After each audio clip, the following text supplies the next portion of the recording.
All right, heading to Vegas for a quick 48 hours practice round at 3 o'clock today, 6:25 day one tee time. Hopefully day two is late.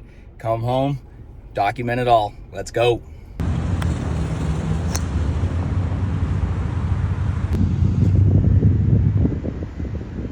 All right, so practice round complete. Left Arizona at like 8:30, got here about 1:30, checked into the beautiful hotel here, and then headed pretty much straight to the course.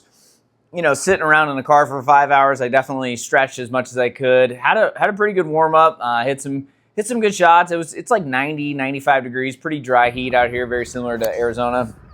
And then I got to play by myself, which is nice. Doesn't happen a lot.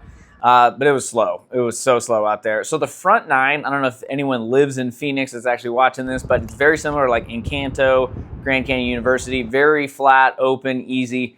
The scores last year were 16 under was the winning score. So clearly, like, I knew that coming in here, if I wanted to even compete, I was going to have to go wicked low, which is fun. Like, that's a good challenge. So I played 9.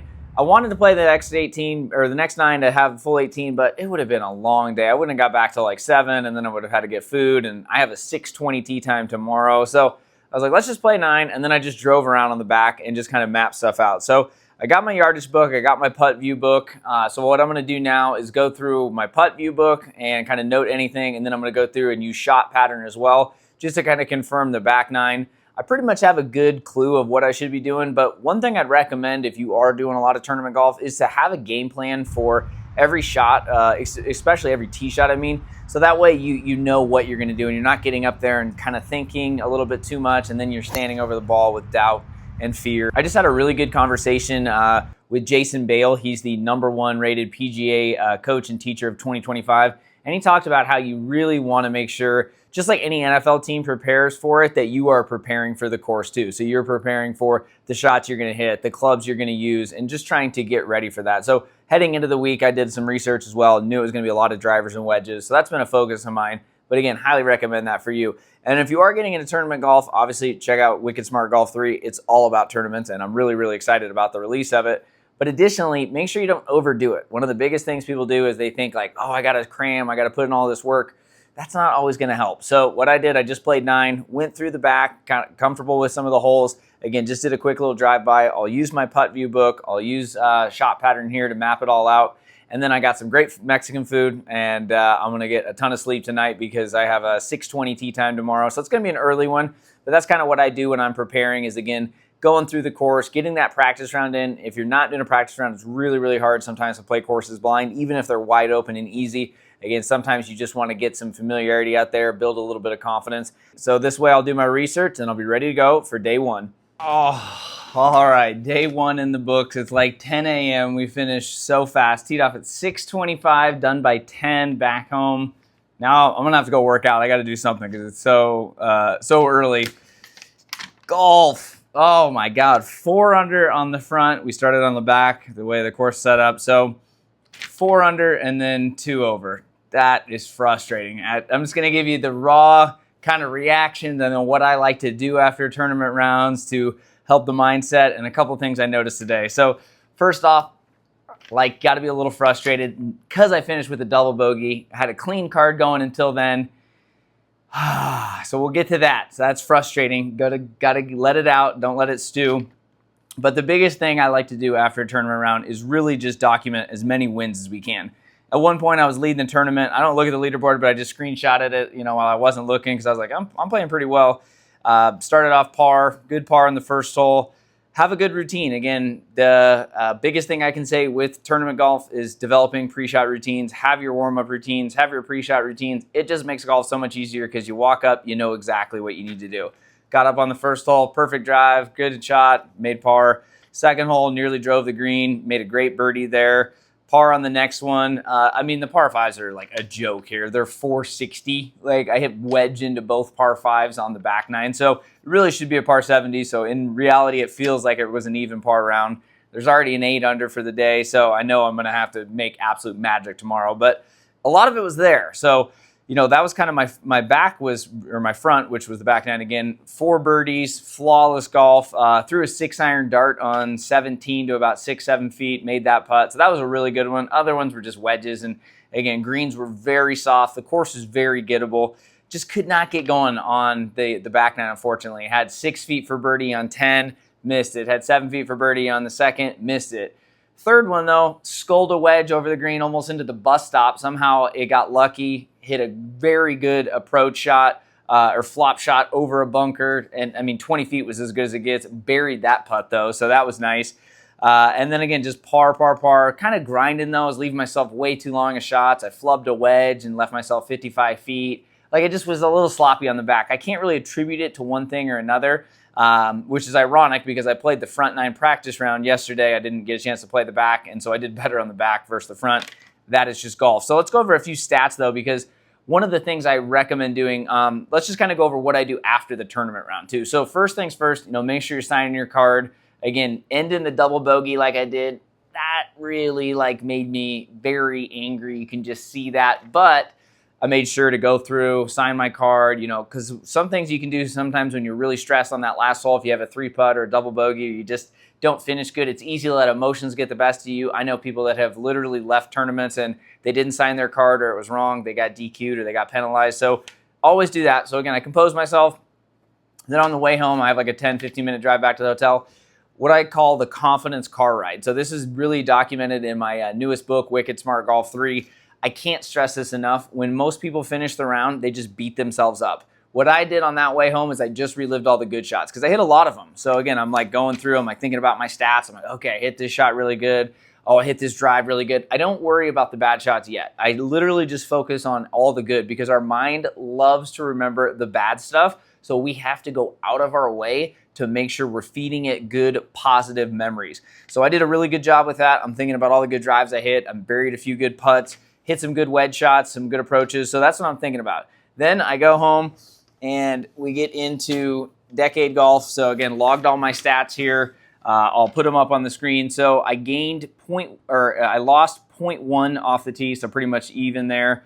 I gained 1.18 shots around the green, approached the green. I lost 1.88 around the green. Really, it was just because that last hole, because I hit it short.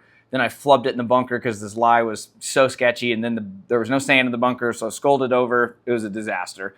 But I really didn't have a bad around the green. It's just that one hole, and then I lost 0.57 putting. So if you're not tracking stats, please start doing it. It's one of the easiest ways to look at your game and figure out, okay, what do I need to work on? And then you can get the objective data. Subjective data, like, oh, I drove it well. Oh, I putted good. That doesn't really matter. People are like, oh, I had 30 putts. Okay, were you close? Was that far? It could be good or it could be bad. Track your stats so that way you have objective data. And then you can also notice trends. So you can be like, oh, I'm really trending up with my driving, or oh, my wedge game's really trending down. You have more than just one round of data. So then you know actually how to practice. So that's what I do on the way home. I make sure and I remember as many good shots as I can. I'll log my stats. And now I will kind of do a little therapy session if we need to for any bad shots. And there was a really bad shot on that last hole. So I hit a good drive. It just didn't work out well. I hit a decent 6-iron, kind of through some trees. I had this tight lie. It's like dirt pretty much here. And then had to go over a bunker, and the bunker's obviously staring at me. But I was focused on my shot. I still don't feel like I was very committed, though. I should have tried to play a different shot. Honestly, the lie was so bad that I should have just been like, all right, let's just make our par. Of course, I wanted to end with a birdie, but instead I ended with a double. So I honestly probably should have just chipped out sideways to the right of the bunker. It was that bad of a lie, and there was mud on the ball. Instead, I tried to, flubbed it in there, And so whenever you have a really bad shot, it is important to kind of process what happened. Was that a mental or a mechanical breakdown? For me on this one, it was definitely a poor decision. I really wasn't 100% committed. So you always want to be as committed as you can. Obviously, in tournament golf, it's even more important because every shot counts. And so when I look at that shot, it really wasn't a mechanical breakdown. It was just the way the ball was sitting, the mud on it, the angle I left myself. It should have just been like, hey, let's just chip it sideways, chip it on, and maybe that goes in, maybe not, I make par. There was just no way I could get over the bunker. But that was a mistake. I wasn't committed to it. And the reason I say to process these shots is because if you get in a similar shot the next day, your mind is likely to remember it. Because remember, our mind always goes back to what we remember versus what's possible. So that's why we tend to kind of dwell on some of those bad shots a little bit more. So when you process it, then you can say, you know what, if I get that shot again, I'm going to really make sure to go through my routine, make sure I have a better target, I have a better game plan. So that's one thing I always stress with my mental golf coaching students too. Again, I'm not perfect. Nobody's perfect, especially in the heat of the moment when you're playing in tournaments. And so when I look back on it, I like, okay, let's get at least 3 wins. 3 wins were, I mean, I was co-leading the tournament after 9 holes. I had 4 great birdies. I've played a flawless 9 holes. Honestly, I made a couple of really big putts as well on the backside or the front because I was leaving myself tough ones. So again, I'm finding wins. Great 9 holes. Okay, I made some really good 6-7 footers that, you know, they were kind of going in on the side, but they were going in. So that was huge. And overall, I did a good job hydrating. I did a good job eating. Again, I think it's so important to make sure we're eating and drinking every 3 holes. So those were some of my big wins. The room to improve, of course, is really just adding a little bit more break. I was missing them on the low side, so that's what I'm going to adapt to for day 2. And then if I get a really tight bad lie, I'm going to just try and play conservative and think about how can I make bogey or better, or in that case, par or better since it was a par 5. But at the end of the day, there's a lot more good than bad. We just tend to dwell on the bad. So always find the good stuff. Track your stats. I use Decade Golf. You can use Arcos Golf. I got some discount codes down in the description if you want to learn more about those, but I really like that. Now I'm going to hit the gym. I'm going to get a little workout in, get some fuel, sleep a little bit, maybe take a little nap, but like that's kind of what I'm looking for on tournament days is getting enough rest and recovery. Sometimes I will practice afterwards, but it was already 96 degrees when I finished, so I was like, you know what, I'm not going to wear myself down. I want to be fresh for tomorrow. So those are some of the things for day 1, and we'll follow up for day 2. All right, we got here for the final day, second day. My motto is last day, lowest day. That's kind of a new mantra I've adopted. Let's hope it comes true today. I'd say the biggest thing for last day stuff, though, is to just, if you are playing in a multi-day tournament, is to do the exact same thing. Don't try and get there any earlier or any later. Like, do the exact routine you've been doing. I think one of the biggest mistakes I made is that I used to get here like really early and try and want it too much. But yeah, I do the same gym routine. I do the same meals. I try to just keep everything as similar as I can. Quick little meditation, get some good sleep. So I think if you are playing in tournaments, just again, make it so it's just another round. Whether it's the first day, last day, you're in contention, you're not. Try and make it as similar as you can so you can get that mind on board. Let's see what we can do out there. That was a rough front 9. We're going to have the best back 9 ever.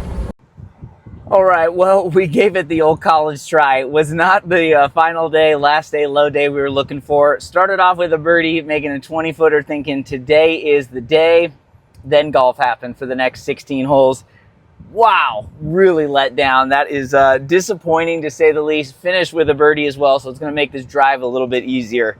But a lot of things to unpack. I just didn't have it today. I didn't get the best breaks. I had one on a tree root. I was not trying to break a wrist and take it unplayable, but just felt a little bit off.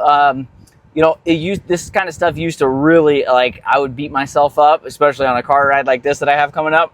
No, I'm going to give myself until about Henderson. I think it's about 30 minutes to kind of process the round. I'll do my stats when I get back home, but I'll give it a little time to, you know, I'm a little disappointed for sure, but at the end of the day, golf is not a game where you're going to have a ton of low rounds back to back to back. It's just it's very inconsistent at times.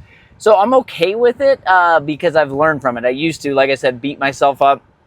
And so here's what I do after a bad round, or quote unquote bad round. First things first, the next 30 minutes to begin with, I'm going to remember all the good shots I hit today. There wasn't a ton, but I'm going to lean into those. Then I'm going to start to analyze what were the misses. Instead of saying my driver was off today, let's say, well, I was hooking it too much or I was pushing it too much. I think good players get more clear on their misses instead of just blanket statements. I putted bad. Well, did you putt bad, or was your lag putting bad, or was it your short putts, or was it left to right putts? When you get more clarity, then you actually know where to improve. So the next few weeks, I'm really excited to, you know, dive into practice. I've been playing a lot of tournaments. It's been great, but there's been some inconsistencies with the wedge game. Putting's been pretty good, but driver's been a little sketchy, which is weird because normally it's a superpower. So again, always learning from it. Another thing that I really was thinking about today is just to not beat yourself up. So, you know, with unrealistic shots. I had some playing partners over the last few days that would berate themselves if they didn't punch it out of the trees and get it on the green, or if they had a short-sided bunker shot and they, you know, got it to 15 feet, they would just go crazy and like tomahawk clubs. And I've done that before, don't get me wrong. That's kind of why I started Wicked Smart Golf, is to try and, you know, get some more clarity. But also, I'd have to have the right expectations. From 8 feet on the PGA Tour, it's like a 50% make rate. So bunkers, they almost get up and down half the time. So having that mindset, I think, is good, and not letting, because we want to keep our brainwaves as much as we can. If we're riding that roller coaster, and I've been there before, it's just not helping anything. So I think that's also really key, and something I would really recommend for all tournament golfers, is to keep those expectations in check. And then the last thing is, I was actually talking about my new book, Wicked Smart Golf 3, to my playing partners, and we were talking about, what do you think makes a good tournament golfer? And they just said repetition. So I can't stress that enough. If you really want to get good at tournament golf, get in more tournaments. Get in more times where your score matters. It doesn't even have to be formal tournaments like state association events. It could be as simple as men's or women's leagues. It could be a skins game. It could be making bets with your buddies and having to putt everything out. There's a lot of ways you can do it. Obviously, we want to get into more of those kind of events, but that are more formal, like state associations. City championships are a great kind of tier 2, tier 1 event that I recommend in the book as well. I think it's a really good starting point. A lot of them have gross and net, like this one did, and others have flighted events as well. So I think that's also key. So get out of your comfort zone, right? Like, this is also one of the biggest things I did in 2017 was, when I got into tournament golf again, I was playing with the pros. I would go in mini tour events and compete with them. I'd get my ass handed to me, but I'd learn a lot from it. So level up, get out of your comfort zone, put in the reps.